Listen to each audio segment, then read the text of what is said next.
Welcome to session 1 of our course on setting up a content AI operation in your organization. Today, we will dive into the critical first step, picking the right AI software. This decision will significantly impact your efficiency and effectiveness, so it's crucial to get it right from the start.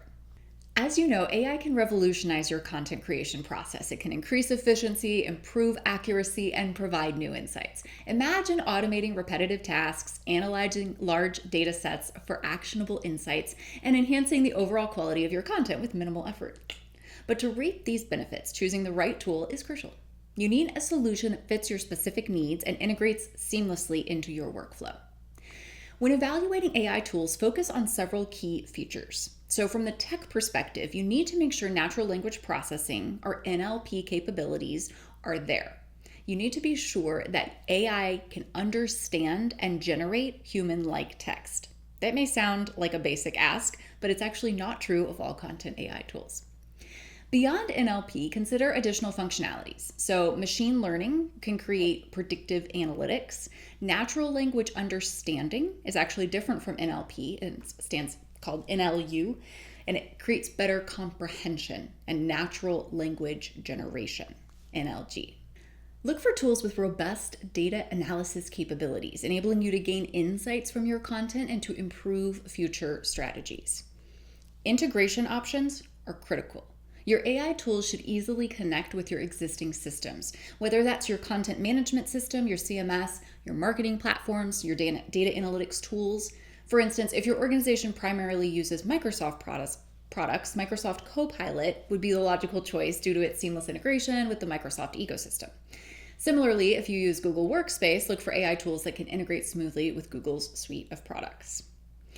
User-friendliness is another vital aspect. The tool should be intuitive enough for your team to use without extensive training.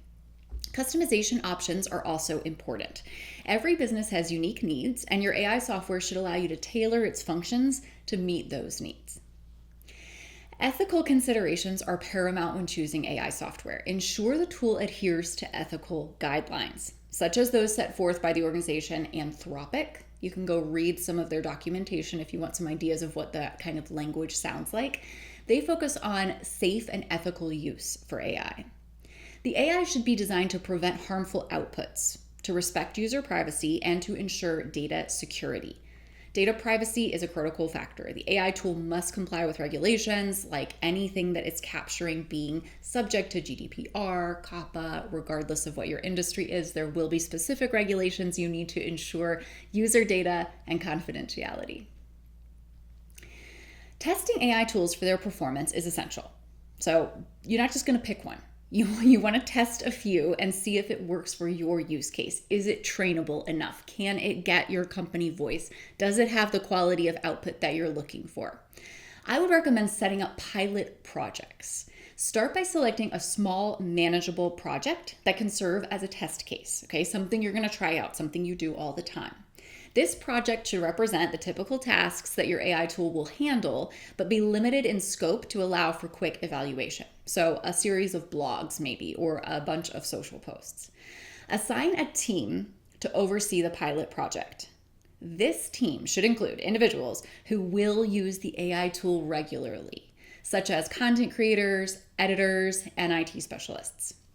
Their firsthand experience will provide valuable insights into the tool's usability and effectiveness. To evaluate the software, establish clear criteria. So as you can tell already, I'm not going to go into specific content AI software tools. I am going to do that at the end in some micro sessions that I will regularly add to. So if you want to see Claude in real life, if you want to see ChatGPT, you want to see Perplexity, I'll go through that. For now, what I want you to do is to establish some key factors that you're going to use to evaluate whether a tool is right for you.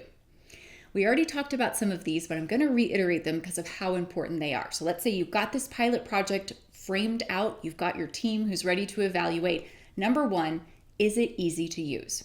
How intuitive is the software? Can your team quickly learn to use it? Or does it require extensive training? User feedback during the pilot project will be a big deal here. Second is cost. What is the total cost of ownership, including licensing fees, implementation costs, and any ongoing expenses? You want to make sure that the costs align with your budget and also provide good value for the investment. There's a wide range of pricing models, so this is an important one. Third is output quality. How reliable is the AI-generated content? Does the LMS you're choosing, the language management system, have access to the internet? Can it prove its reference or source materials? Does it meet your standards for accuracy and relevance? Compare the quality of outputs across different tools to see which one performs the best for you. Number 4 is training requirements, which I'm going to say again, because how much training is required for your team to use the tool effectively? In any given marketing department, in any given content ecosystem, there are people of all different ages, from all different walks of life, and almost none of them have a background in technology. So the idea that we're some kind of superimposing this requirement to be a technologist on our marketers can be tricky. And you need to honor the learning curve that your very talented creative professionals might undergo in order to start using AI. So consider both the initial training and then any ongoing education that might be needed as the software evolves. Number 5 is integration capabilities. So I already mentioned this, but I'm mentioning it again. How well does the tool integrate with your existing systems, right? Microsoft, Google, can it speak to your CMS? Can it be part of your social systems? What about reporting? Make sure you've got a sense of how it works with the rest of your tech stack. And the next is scalability. Can the software scale with your organization's growth? Consider whether the tool can handle an increasing volume of content. There are caps on almost every system that's chat-based for how much content you can generate, how much you can put in, how much you can get out. So make sure you pay attention to that in this testing season. And then there are more complex tasks that you might want it to do. Can it do that over time? Or does the company that you're looking at using have a roadmap for product development that you feel confident about? 7th is support and maintenance. This is a big deal. Anytime you add to your tech stack, it's going to break sometimes, right? These systems go down. What kind of customer support does the vendor offer? Is there a dedicated support team? And what are their response times like? Is it going to take you days to get in touch with somebody when you're supposed to be putting out a generated press release that morning? Also, consider the frequency and ease of software updates and maintenance. 8th is ethical use and data privacy. I mentioned Anthropic as a good reference point.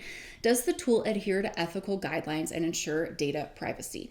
This is not even just about the user data, like their IP address and their location and other things that are part of, being on the internet and on a browser, but think too about the kind of information you're putting into it. If you're feeding it and training it on your company, then you're basically giving it proprietary information. Is there a way to limit whether the model will use that information to train itself, right? Can there be limitations on the scope of data exposure? 9th is user management. And as a boss, I'm going to tell you this one matters big time. For larger organizations, managing users at scale is crucial. You want to look for features that allow you to easily add, remove, and manage user permissions. Ensure the tool supports multi-user environments and provides role-based access controls. So this maintains security and efficiency. You need to be able to grant and revoke access at your will.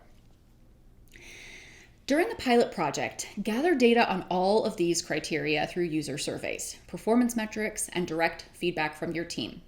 Create a scoring system to quantify each criterion, showing for an objective comparison of the different tools that you're looking at. By carefully evaluating these aspects, you can choose an AI software that not only meets your current needs, but also scales with your growing content creation. This foundational decision sets the stage for a successful AI implementation that drives efficiency, accuracy, and innovation in your content creation process. I'm going to walk you through a few things in the micro sessions associated with this lesson. First, I'm going to show you a custom scorecard and trial project that we've used for testing content AI software. Second, I'm going to preview some different content AI systems for you and show you how they compare. Third, I'm going to give you a custom prompt document so that the people in your pilot program testing this software have a sense of what they should be inputting in order to get good information.